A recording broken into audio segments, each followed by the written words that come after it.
Hashem, Yahushai, Bahashim Wadash. And for those of you that don't know, that's all praise, honor, and glory to the Heavenly Father, in the name of His only begotten Son, in the name of the Holy Spirit. And as you can see by the title of the live, I believe it says, the elect have no options. The elect have no options. Are we going to dive into that? Why do we name the title of the lesson, The Elect Has No Options? And we're going to get to it through the Spirit. All right, we're going straight into the precepts. First and foremost, we have to establish who is the elect. Who is the elect, right? For men, sisters that may be new into this truth, what do we mean when we say the elect have no options, right? What even is the elect? So we're going to get it out of the book of Revelations, chapter 7, and I'm going to start at verse number 3. It says, saying, hurt not the earth, neither the sea, nor the trees, till we have sealed the servants of our God in their foreheads. Right? So what we're going to come to figure out, what we're going to acknowledge is that the elect is the true servants of Yahweh Ba'ashem Yahushua. The true servants of the true power of heaven and earth, the creator of all things, and his only begotten son. His true servants, they are the elect. Reading on, it says, and I heard the number of them which are sealed, and there was sealed 144,000 of all the tribes of the children of Israel.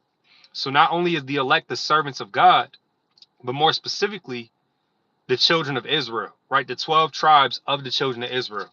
All right, we're going to stay in the book of Revelation 7, but first, let's branch off into a cross reference. All right, let's branch off into a precept. Right, going into more detail on that. Let's go to the book of Isaiah. The book of Isaiah, chapter 42, and verse number 1. Isaiah chapter 42 and verse number 1, further proving that these servants of God, the true servants of the Most High God, those are the elect.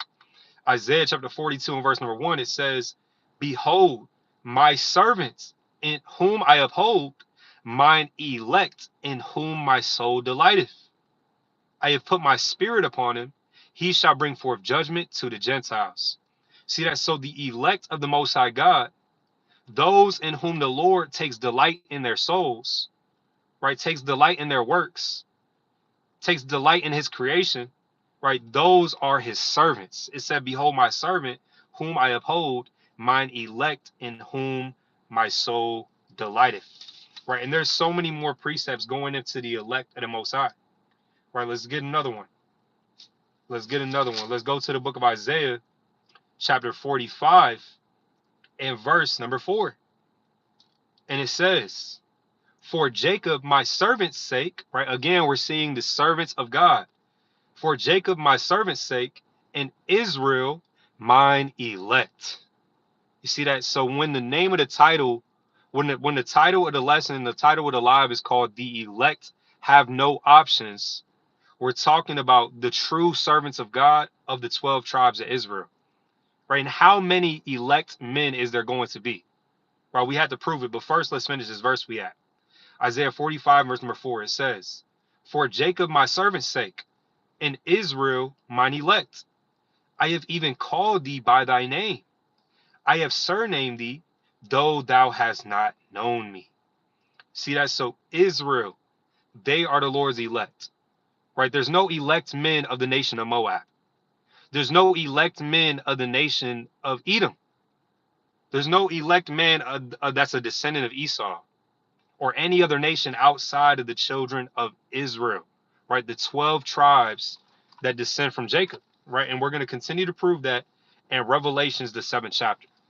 So going back to where we started, Revelations chapter 7 and verse 4, it said, and I heard the number of them which were sealed, and there were sealed 140, Salakia, and there were sealed 144,000 of all the tribes of the children of Israel. Of the tribe of Judah were sealed 12,000. Of the tribe of Reuben were sealed 12,000. Of the tribe of Gad were sealed 12,000. Right now, as you read on, it's talking about 12,000 men out of each of the 12 tribes of the children of Israel, right? It continues to list Asher, the tribe of Naphtali, the tribe of Manasseh, the tribe of Simeon, the tribe of Levi, the tribe of Issachar, the tribe of Zebulun, the tribe of Joseph, the tribe of Benjamin, right? And Joseph goes into Ephraim and Manasseh, right? So we see that out of the 12 tribes of the children of Israel, the elect is 12,000 men out of each of those 12 tribes. 144,000 in total, because 12,000 obviously times 12 is 144,000. Right, so now that we understand who the elect of God is, let's actually get a few characteristics of the elect. Because the title of the lesson, again, is that the elect have no options. Right, and we should be striving to be partakers of the cup of the elect. Right, this is the book of Colossians chapter 3. And I'm going to start at verse number 12. It says, "Put on therefore as the elect of the Most High, holy and beloved, bowels of mercies, kindness, humbleness of mind, meekness, long suffering." Right? So as we read on, it's literally listing characteristics that the elect is walking in. That's the identity of the elect. You can put on these same characteristics as the Lord describes the elect having. Right? It says, "Forbearing one another, forgiving one another. If any man have a quarrel against any, even as Christ forgave you, so also do ye.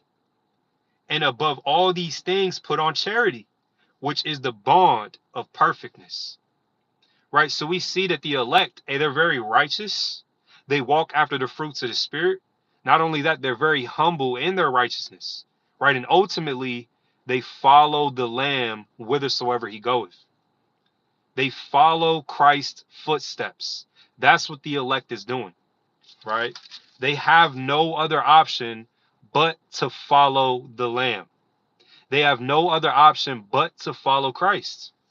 Right? This is the book of Revelations, the 14th chapter now. Revelations, the 14th chapter.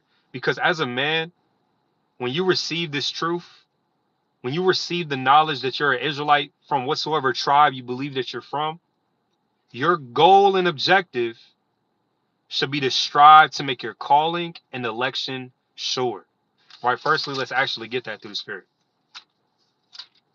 Right? And that's between you and the Most High. That's not between you and man. That's not between you and your brother, you and your sister. That's between you and the Most High. The works that you put forth in the sight of the Father, not just in the sight of any man to see.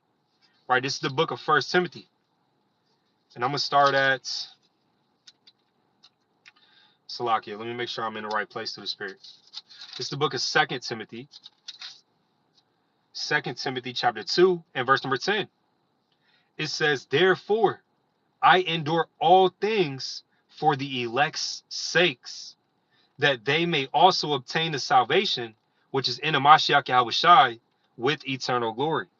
Right? So we endure the trials, the tribulations, the spirits that come with serving the Most High God, the temptations that come with seeking after the grace of the Most High. We endure those things. We endure into the end in our faith for the elect's sakes. Right? To be of that 144,000. Truly to be of that 12,000. Right? Because whether you be from the tribe of Judah, whether you be from the tribe of Issachar, whether you be from the tribe of Naphtali, only 12,000 out of that tribe, whatsoever you are, 12,000 of those men is going to be the elect. Right? So you have to do things that people aren't willing to do. You have to have a level of sincerity that people don't have.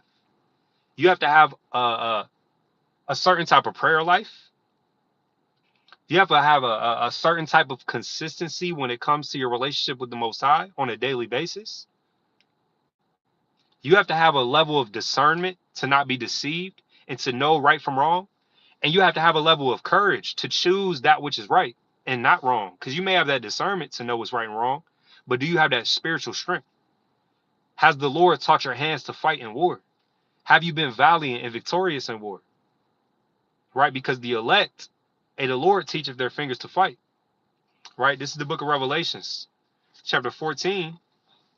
And I'm going to start at verse number 1.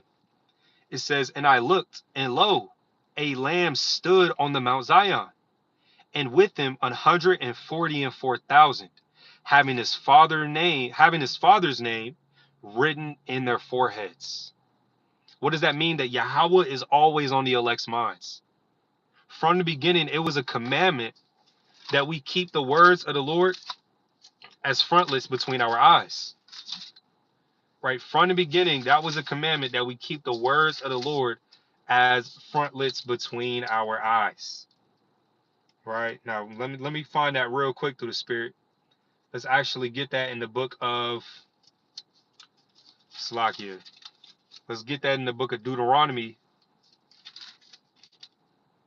Deuteronomy chapter 6. Where do I want to start? And let's start at verse 5. I'm going to start at 4, actually. Deuteronomy chapter 6 and 4. It says, "Hear, O Israel, the Lord our God is one Lord. And thou shalt love the Lord thy God with all thine heart and with all thy soul and with all thy might. And these words which I command thee this day shall be in thine heart," meaning in thine mind. So these words of this law, these words of the Father, these instructions of the Father and how we please him, how we serve him, should be on your mind. Right? Reading on, it says, "And thou shalt teach them diligently unto thy children." How are you going to teach it to your children if you picked up this Bible at age 25? You learn for 3 years, now you're 28. Then you go and you build a family, now you're 32, but you ain't been diligent in these scriptures. Now you forgot the diligence. Now you forgot the words of the Lord to teach them to your children. Right? So you have to be consistent. You have to be well-rounded and consistent in this faith. It says, "And shall talk of them when thou sittest in thine house, and when thou walkest by the way, and when thou liest down, and when thou risest up." Right? It doesn't say thou shalt talk of them all your days until you finish the book of Revelations. When you read from Genesis, then you read the Apocrypha, then Revelations, now you good. Now you know everything. You read the Bible front and back. No, it don't say that. Right? Reading on, it says, "And thou shalt bind them for a sign upon thine hand, and they shall be as frontlets between thine eyes." What's in between your eyes? Your forehead. Okay, so when we go back to Revelations 14 and 1, remember it said these 144,000, they had the Father's name written in their foreheads. Like Yahweh was engraved in their mind, seared in their conscience. Right? Reading on, it says, "And I heard a voice from heaven, as the voice of many waters." Salaki, we're in Revelations 14 and 2 now. "And I heard the voice from heaven, as the voice of many waters, and as the voice of a great thunder. And I heard the voice of harpers harping with their harps. And they sung as it were a new song before the throne, and before the four beasts and the elders. And no man could learn that song but the 144,000 which were redeemed from the earth." And that's a huge privilege. That is a very huge privilege to be able to be the only people who know that song of worship and praise to the Most High, who are redeemed from the earth, the first fruits of the Most High, right? The elect men. That's a privilege. But obviously, you have to work your work betimes that you may receive that reward. You have to have a certain level of faith and belief, right? You have to walk blindly after the Most High and not walk by sight, right? And trust in him and follow his word regardless of the world trying to tell you that it's going to end up biting you in the back, right? That is going to end up having you be behind in this so-called world. You have to trust that these words of the Most High that will never let you down, that if you follow these scriptures, you will never be ashamed nor confounded, but you will have everlasting life, right? Reading on, it says, "These are they which were not defiled with women, for they are virgins. These are they which followed the Lamb whithersoever he goeth." Now, when it says they were not defiled with women, right? All throughout the scriptures, a strange woman, is used parabolically for wicked ways, for going into the path of wickedness and sin, for going into idolatry, right? Evil, wicked wisdom, right? The wisdom of this world, right? In Proverbs, the 7th chapter, it talks about a strange woman, and her lips drip with honeycomb, and that she forces men into iniquity through the craftiness and her speech. right? In this world, that's what it does unto those that's not of the elect. It forces men to fall into iniquity because they don't trust in these scriptures, right? They become defiled and they fornicate with different doctrines. On a spiritual level, they fornicate and serve other gods, right? You have to think about it on a spiritual level. That's not literal. The elect is just actual virgins. That means any man that's married can't be elect. That wouldn't make any sense, right? Peter's the elect. He had a wife. It's plain upon tables, right? Even in the book of Jeremiah, in the book of Isaiah, all throughout the scriptures, the Lord likened us unto his wife, right? The children of Israel, he likened us unto his wife. And when we went to go serve other gods of the other nations, he called us a whore, an adulterous woman, right? Reading on, it says, these are they which follow the Lamb whithersoever he goeth, right? So the elect are those who follow Christ no matter what, who eliminate all other options. They will not follow the world. They will not follow the ways of the heathen. They will not serve another God, but they will follow Christ, the one whom the Most High Yahweh sent. They will follow him wheresoever he goeth. They don't have another option. So if you want to be the elect, you have no other option. There's only one way, and that's the Messiah, Yahweh Shai, who the world, through ignorance, they call him Jesus Christ, but his true name is Yahweh Shai. Reading it on, it says, being the first fruits unto the Most High and to the Lamb. You see that? So we have to follow the Lord whithersoever he goeth. Let's get an example of that, right? Let's get an example of men who chose to follow the Lord whithersoever he went, despite others, a great multitude, a leaving the Lord, right? Let's actually find that through the Spirit. Let me make sure I'm in the right place through the Spirit. We're actually going to get an account. I believe it's in the book of Luke. Let me find that through the Spirit real quick. There's an account in the book of Luke where there were many disciples. There were many disciples, and only very few actually stuck with the Lord, right? Only very few actually stuck to follow the Lord, right? So now let's go to the book of Luke, chapter 9, and I'm going to start at verse Salakia. Let me start at verse 56. It says, for the Son of Man is not come to destroy men's lives, but to save them. And they went to another village. And it came to pass that as they went in the way, a certain man said unto him, Lord, I will follow thee whithersoever thou goest. You see that? So that's the desire of the elect, is to follow the Lord no matter what. There's no other option but to follow the Lord. Right? Reading on though, because there's going to be many that seek to enter into that narrow gate, that seek to enter into that straight gate, that narrow path, but they may not be able to. Right? Matter of fact, before we read on in that, right, we're going to hold Luke the 9th chapter, and let's actually get Matthew chapter 7. Hold Luke the 9th chapter, and let's go to Matthew chapter 7. And let's read verse 14.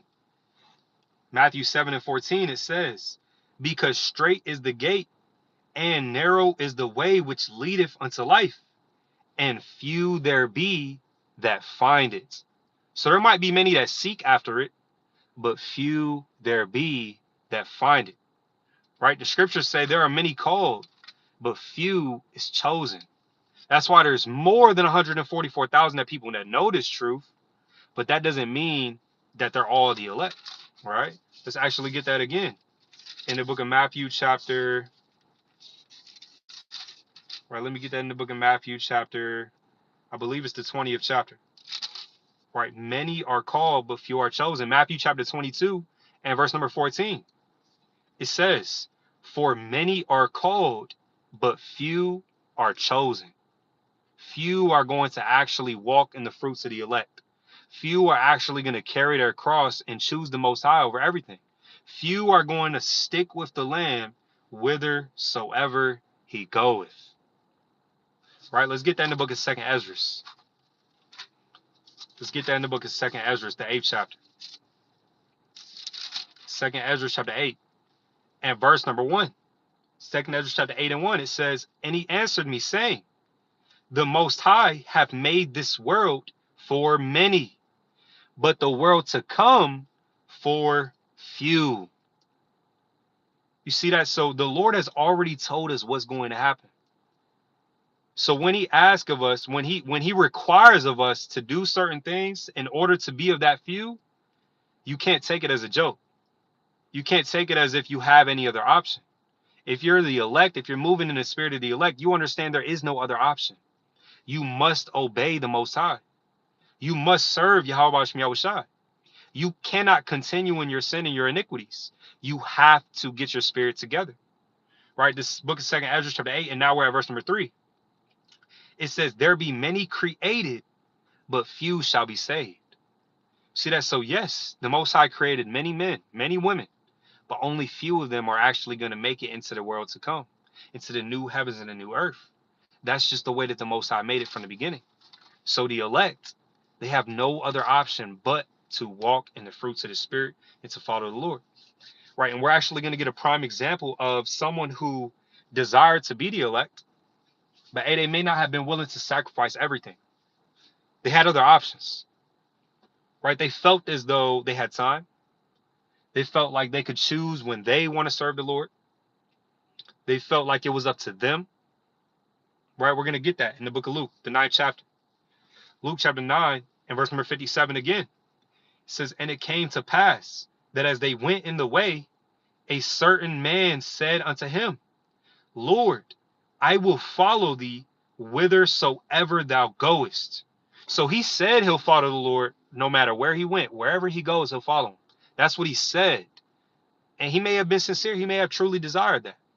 But as we read on, check it out. It says, and Yahushua said unto him, foxes have holes and birds of the air have nests, but the Son of Man hath not where to lay his head. And he said unto another, follow me. So now the Lord's calling upon another man.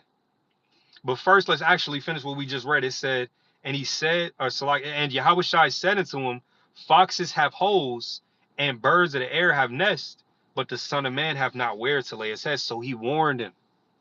This man who desired to be the elect, he desired to follow the Lamb whithersoever he went. He desired to be led by the shepherd, the chief shepherd, and to be that sheep that follows the shepherd. He desired to be that. And what did the Lord do? He warned him. He let him know this is not going to be easy. But hey, guess what? If you the elect, you have no other option. That doesn't faze you. You don't run away from the Lord because you know it's going to be a hard path. No. You start sticking and moving. You start bobbing and weaving. Right? You fight this good fight of faith, knowing that there is a reward in the end if you stick to the script. If you stick to the commandments, if you stick to the doctrine that you received, if you don't change up on the Lord, right, then there is a reward. Reading on, it says, it's another example. And he said unto another, follow me. But he said, Lord, suffer me first to go and bury my father. See that? So this is another man, and he wanted to go follow the Lord. But he said, but first, let me do this. First, let me do that. Lord, please, this is all I want. This is all I desire. Let me do that first, and then I'll follow you. Right? And what did the Lord say? Yahushua said unto him, let the dead bury their dead, but go thou and preach the kingdom of the Most High. Right? So again, a man, his chief desire was not to drop everything and follow the Lord. He had another chief desire. Now, it may sound like it's cold. It may sound like it's, how do you say? It may sound like it's not for the emotions. It's not catering unto men's feelings. Right? The man, all he wanted to do was bury his father. And the Lord, he said, let the dead bury the dead. You got to follow me if you want to make it. Right? Reading on another example. It says, remember, these scriptures were written for our learning, so that we, through patience and hope and comfort of the scriptures, and we might continue. It says, and another also said, Lord, I will follow thee, but let me first go bid them first. So where he messed up is when he said but. As soon as he said but, That's where he messed up. He said, Lord, I will follow thee, but, and that's where he messed up. Right? Don't be throwing up a prayer saying, Lord, I will follow thee, but let me do X, Y, and Z. No, that wouldn't be acceptable to the Most High. Right? Reading on, it says, but let me first go bid them farewell, which are at my home, or which are at home at my house. So hold on. How you gonna go and bid them farewell that's at the house when they didn't want to come out and greet Yahushua? Here's this man, he left his house to go and greet Yahushua and tell him, Lord, I'm gonna follow you. His people at the house, they didn't come out to meet Yahushua. They didn't have faith in Yahushua. They don't want to follow Yahushua. So what business do you have going and telling them farewell if they're not following the Lamb? What farewell will they have? So that doesn't make no sense. The brother, he messed up, right? It says, and Yahushua said unto him, no man having put his hand to the plow and looking back is fit for the kingdom of the Most High. You see that? So we cannot be those men that look back. We cannot be like Lot's wife, right? To bid them farewell that's at our home, right? They might be your own kin. They might be your own family, right? But we have no other options in this faith, man. In order to be the elect, you have to be willing to sacrifice things that almost nobody else is willing to sacrifice, right? You have to remember Lot's wife. All she did was turn around and look at the destruction, right? She thought to herself, what's behind me? What does it look like? And she turned to a pillar of salt, man, in just a blink of an eye, right? And that can easily happen to you. You can turn into a vessel made for destruction in the blink of an eye. The Lord could just snatch the spirit, and now you were just made in vain, right? We got to acknowledge that, hey, these scriptures is cold. That's why the scripture, hey, that's why the channels be called Cold Cuts, right? Let's get that in the book of Second Esdras. Second Esdras, I believe it's the 7th chapter. Second Esdras chapter, right? Because this next verse right here, it should really make you want to pray for real. It should really make you want to ask the Most High to have mercy on you.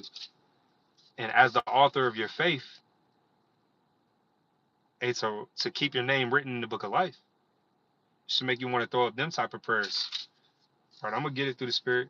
Give me a second through the Spirit. It's in the book of Second Esdras.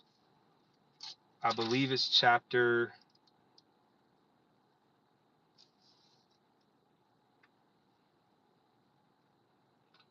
I know I'm looking right over it. It's got to be right here in front of me.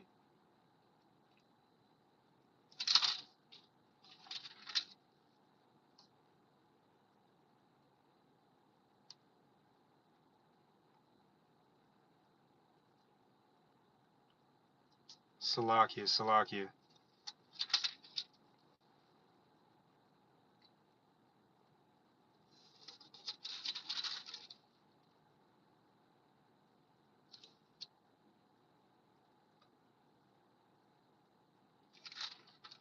See that the Spirit might suffer it not. Spirit might suffer it not. Right. Ultimately, the precept that I was going to grab in the book of Second Esdras, you can look it up on your own. It says, let the multitude then perish that was made in vain. Let the multitude then perish that was made in vain.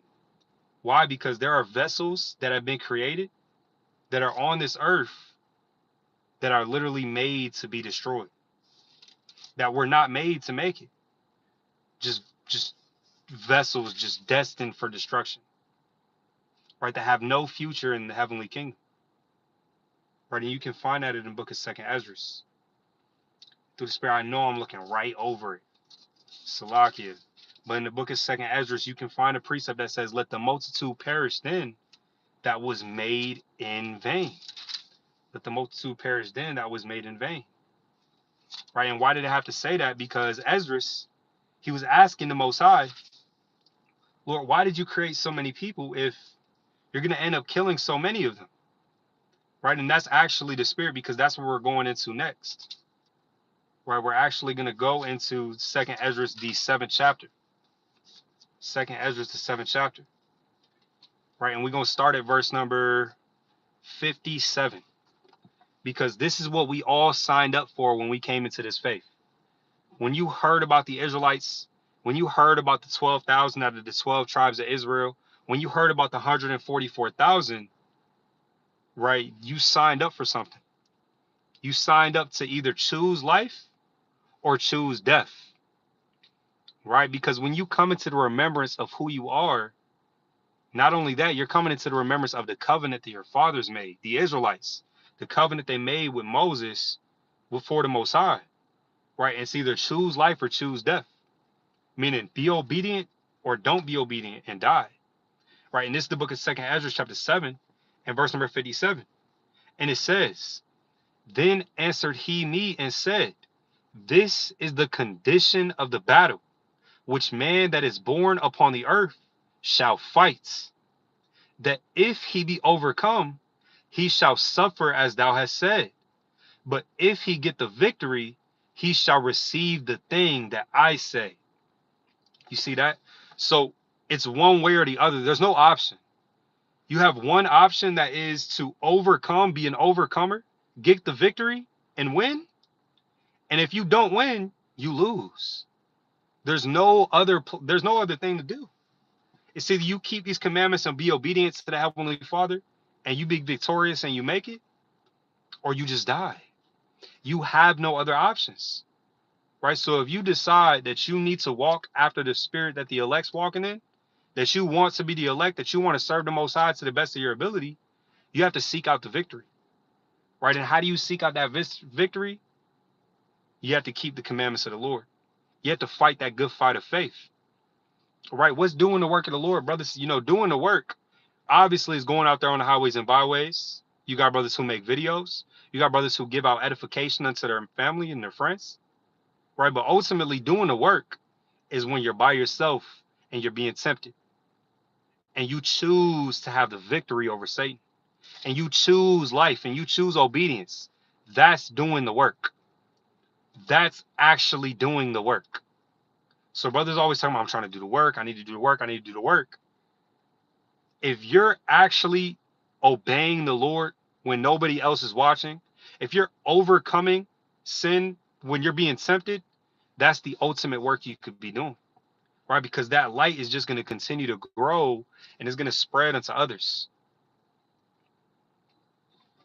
right? Reading on, it says, for this is the life whereof Moses spake unto the people while he lived, saying, choose thee life that thou mayest live. Nevertheless, they believe not him, nor yet the prophets after him. No, nor me, which have spoken unto them. Right. And ultimately it's going to come down to the amount of faith that you have. Because if you have a certain level of faith, you have a ton of faith, then you're going to believe what the Lord said.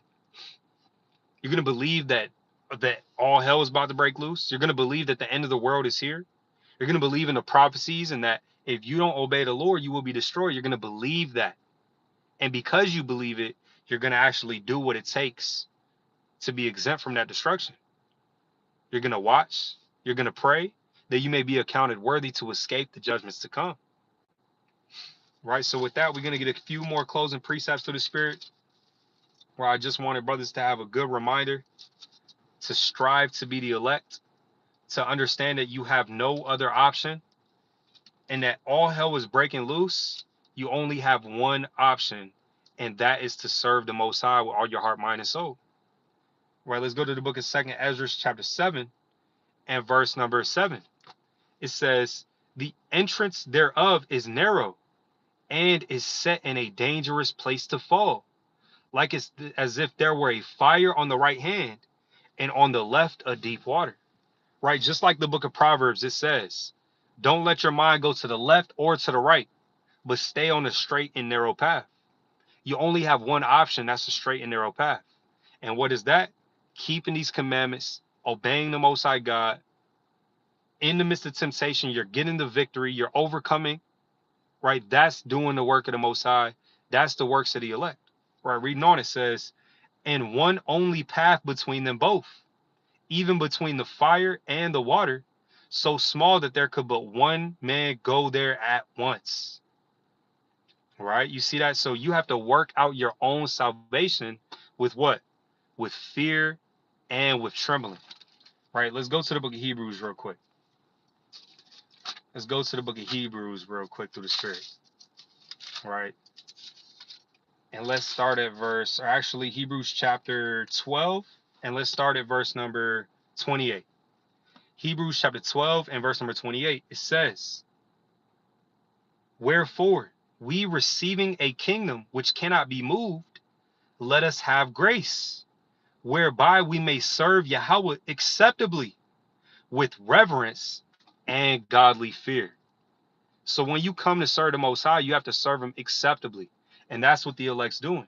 And how are they doing it? By abiding in the fear of God. Fearing God. To fear God is the most important thing you can do in these last days. You have no other option but to fear God. Right? That should be your main priority in these last days, is walking in the fear of God. If you're just going throughout your day and the fear of God is just not on your mind, and you're not moving in the fear of the Most High, you have no respect for the Most High, you're never thinking about him, I mean, you may not be the elect, right? Or you may need to get your mind right so that you can be sealed, man. Right? So let's get that in the book of Ecclesiasticus, or Sirach. Sirach chapter 18 and verse number 27. It says, a wise man will fear in everything, and in the day of sinning he will beware of offense.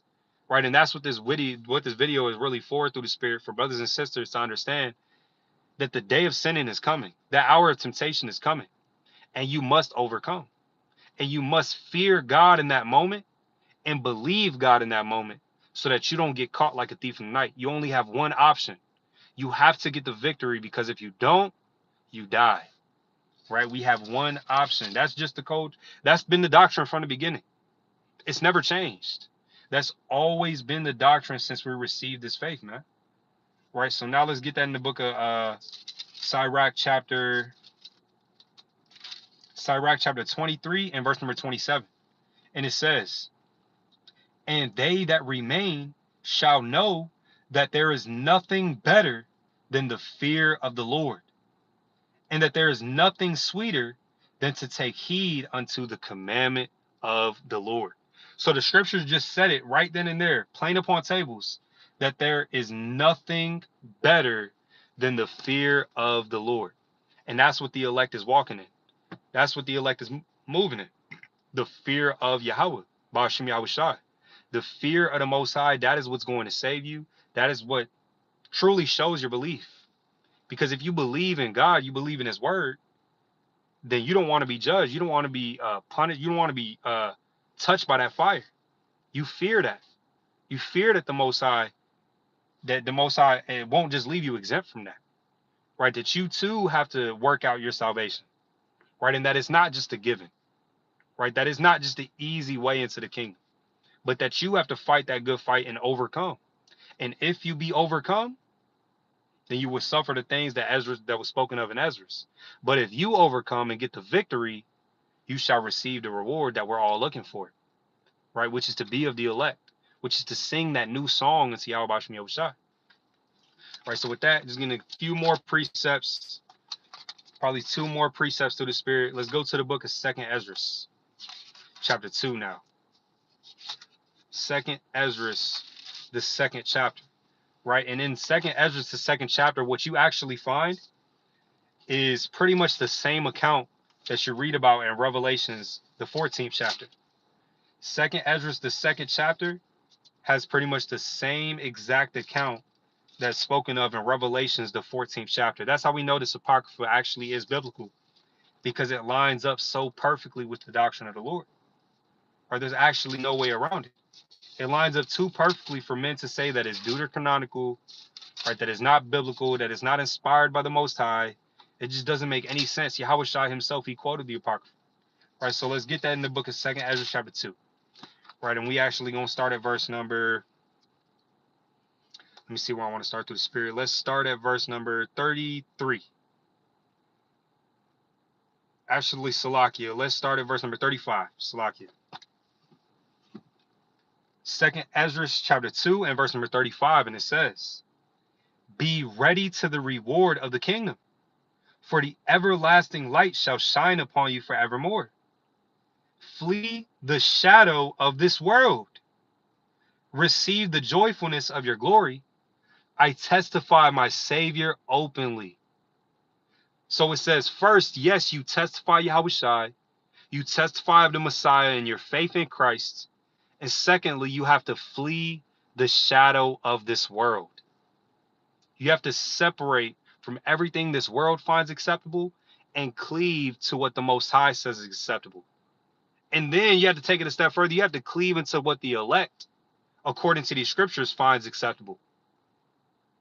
Because the elect, they hold themselves to a certain standard that the 1/3 may not hold themselves to. Right? Although they both may enter into the heavens gates, right? The elect is going to receive a greater reward. Why? Because they held themselves to a higher standard. And the Lord said, "You shall eat of the fruit of your doings. You will reap what you sow." Right? Reading on, it says, "Oh, receive the gift that is given you and be glad, giving thanks unto him that have called you to the heavenly kingdom. Arise up and stand. Behold the number of those that be sealed in the feast of the Lord." Remember, like we read earlier in Revelations, the 14th chapter and Revelations, the 7th chapter. Those that are sealed as the servants of God, the elect, the 144,000, 12,000 out of the 12 tribes of the children of Israel. Men that held themselves to such a high standard that it pleased God. The same way that Enoch, he pleased Yahweh B'Shem Yahushua, he pleased the Most High through his actions, through his obedience. And what happened? He was translated. Right? The same way the elect, they'll be translated. They'll be given those spiritual bodies. They'll be redeemed from the earth, like Scripture said. Reading on, verse 39. "Which are departed from the shadow of the world, and have received glorious garments of the Lord." So again, it said they flee the shadow of this world. They departed from the shadow of this world. They're not in this world. They're not worldly. They've reformed and transformed their minds. They've renewed their minds not to conform into the ways of this world. It says, "Take thy number, O Zion, and shut up those of thine that are clothed in white, which have fulfilled the law of the Lord." This is still talking about the elect. It said they kept the laws of the Most High. Right, reading on. "The number of thy children whom thou longest for is fulfilled. Beseech the power of the Lord, that thy people which have been called from the beginning may be hallowed. I, Ezra, saw upon the Mount Sion a great people whom I could not number, and they all praise the Lord with songs." See, this is the same account in Revelations, the 14th chapter, when John the Revelator saw the elect standing upon that mountain singing a new song unto the Lord. It says, "And in the midst of them, there was a young man of a high stature, taller than all the rest, and upon every one of their heads he set crowns, and was more exalted, which I marveled at greatly. So I asked the angel and said, Sir, what are these? He answered and said unto me, These be they that have put off the mortal clothing, and put on the immortal, and have confessed the name of Yahweh. Now are they crowned and receive palms." You see that? So you want to be crowned. You want to receive those palms. You want to receive that crown at the hand of Yahweh Shai, because as we read on, you're going to realize they're literally receiving these crowns by the hand of Yahweh Shai. You know how much of a privilege that would be? How much of an honor that would be? That should be your chief desire in life. Right? Reading on, it says, "So I asked the angel and said, Sir, what are these?" Oh, Salakia. Now we're at 46. It says, "Then said I unto the angel, What young person is it that crowneth them and giveth them palms in their hands? So he answered and said unto me, It is the Son of God." Right? It's Yahweh Shai, who the world calls Jesus Christ. It says, "It is the Son of God, whom they have confessed in the world. Then began I greatly to commend them that stood so stiffly for the name of the Lord." See that? So you have to stand stiffly for the name of the Lord. You cannot be movable. You cannot be shakeable. You have to follow that Lamb whithersoever he goeth. Wherever he goes, you have to follow. Right? You can't be breaking off. Right? It says, "Then the angel said unto me, Go thy way and tell my people what manner of things and how great wonders of the Lord thy God thou hast seen. Right? And that's why we go and we preach the kingdom like the Lord told that young man in Matthew, the ninth chapter. Right? So through the Spirit, I covered everything I wanted to go over through the Spirit. Lord willing, this lesson was edifying, comforting, exhorting. And now you understand that the elect, you have no other option. If you be the elect, your only option is to serve Yahweh Shah with all your heart, mind, and soul. And with that, I'm going to say shalom, family.